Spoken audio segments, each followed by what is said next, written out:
So we're jumping into the game, and Nillicomes on his first turn sees that Grobyl has not played anything, so he's just going to go for a creature right on turn 1. If we look in his hand, we see that he has some quick damage with a POW there, a couple low-cost creatures, a throne, and now he has 2 observatories, so I'm pretty sure naturally, yeah, he's going to want to deal that 2 damage there to get some damage on the board. And he's just going to play another creature. And of course that's all he's going to be able to do because of his own Week of Austerity there. So the entire purpose of Nillicomes' deck here is to slowly damage his opponent over time. And we'll be seeing all the different methods that Ignatius has of doing that. And right now, all he's doing is establishing some sort of board control. Not really providing too much heavy pressure, but you know, he's spending a couple turns to level up some different attributes here. He's probably going to go for Destiny here. Yeah, so now he has 3 Destiny, and he decides to play Twist of Fate early on. So this is going to give him a good insight into what his opponent's entire game plan is. He can see all of his cards in his hand here. And he decided to go with the favorite spell, and that's going to prevent this Akane from getting out perhaps a Forked Lightning when she needs it, or some other really good spell. And of course Geyser comes down on these 2 creatures he had here, which isn't a huge loss for him because all that cleared up was his 1 damage Scholar. So Nillicomes isn't going to be too worried about that.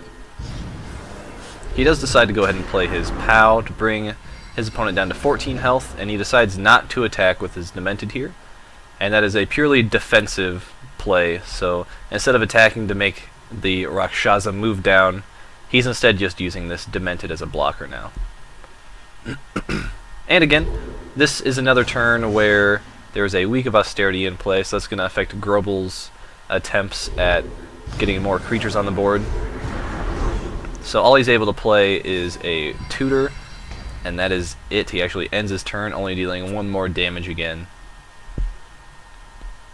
Now, in Nillicomes' hand, all he has right now are Fortune cards, and that is the foundation of his deck, just playing fortunes like this. You see him playing his Halls of Amnesia here and going through the deck of his opponent in order to find that Strength of the Sea nice and early, and having that discarded right away is actually going to allow all of these fortunes to be much more effective. Of course, his second play there is just an Observatory to gain a Throne of Renewal, and he doesn't play anything else. He's withholding this Twist of Fate for a little bit longer.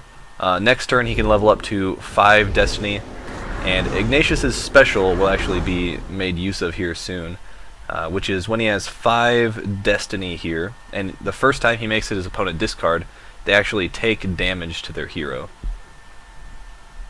So that's sort of cool to see Ignatius being used in that sort of way, and it sort of flows with the whole Slowpoke vibe, where he's going to be making his opponent not only discard, but slowly take health from his special, slowly perhaps take health from Week of Austerity here if he tries to play too many creatures.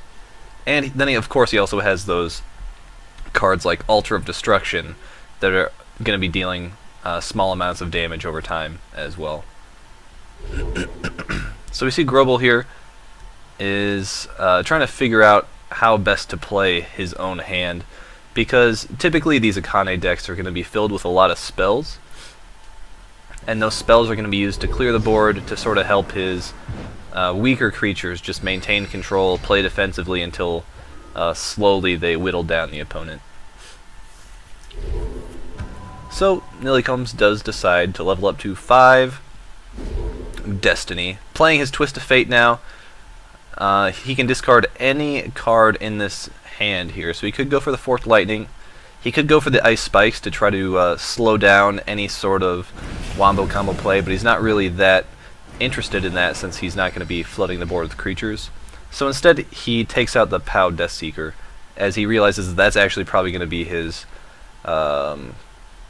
biggest issue. That's going to be the damage that's guaranteed to come into play.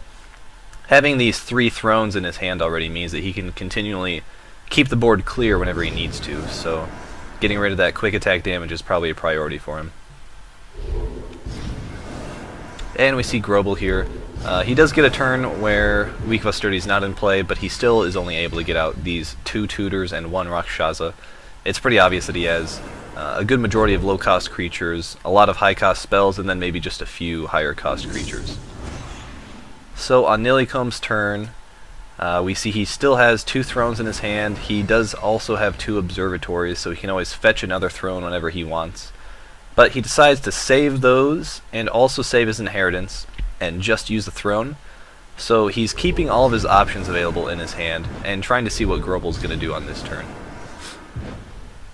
Again, there's no Weak of Austerity, but he's still only able to get down 3 creatures. So this is not a high-pressure situation at all, and that's exactly what Ignatius would want to see, because this is only 5 damage on the board. And now, with 8 resources here, he has some options, and he's probably going to be looking towards this Altar of Shadows, actually, just to buy maybe 1 or 2 more turns here. So none of these creatures are going to be able to attack, and because he's already discarded the Strength of the Sea, he's actually able to play that card safely, knowing that they're not going to be doing any sort of surprise attack. This also protects him against any POW that his opponent may have drawn in the last couple turns. Of course, when you play an Altar of Shadows, that means you can't play any other card in your hand. You can only benefit from events or anything you draw here, but you're not actually able to play anything before or after you play an Altar of Shadows. So next turn he's going to have the option to do it again if he wants and stall for 1 more turn. Meanwhile, Grobyl has played a Chain Lightning, just targeting 2 areas out here so he doesn't damage anything, just to keep his hand nice and thin. You see he only has 8 cards here in his hand right now. So he's trying to play around a Tower of Oblivion. So now on Nillicomes' turn, he is going to use a Celebrations to make both of them draw an extra card.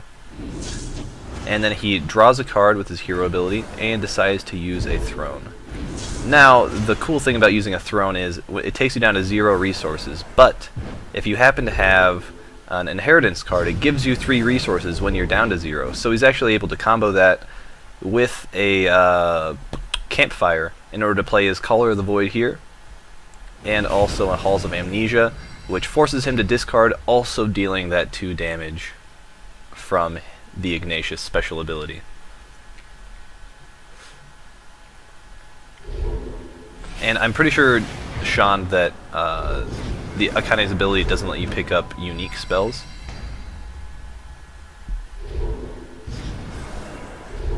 And here we see he does have 2 POW in his hand, so he's going to use both of those. And he knows that that's a good play because he does have 1 Altar of Destruction here as well. And he also has a Void Wraith. So there's already a potential 5 damage in his hand. Plus, if he can draw any sort of card with these observatories to force his opponent to discard. So at this point, the game is already won for Nillicomes, because he can simply play an Altar of Destruction and then use an observatory to gain something else, like maybe even another Altar of Destruction, or any card that would allow him to discard something from Grobyl's hand. So we see Grobyl is playing as best as he can to block all lanes from enemy POW. He finally has a turn where he can get 4 creatures out, but Nillicomes is going to use his observatory to do exactly what I mentioned. He grabs a Twist of Fate, forces a discard for 2 damage, and then alters for the last 2, and wins the game.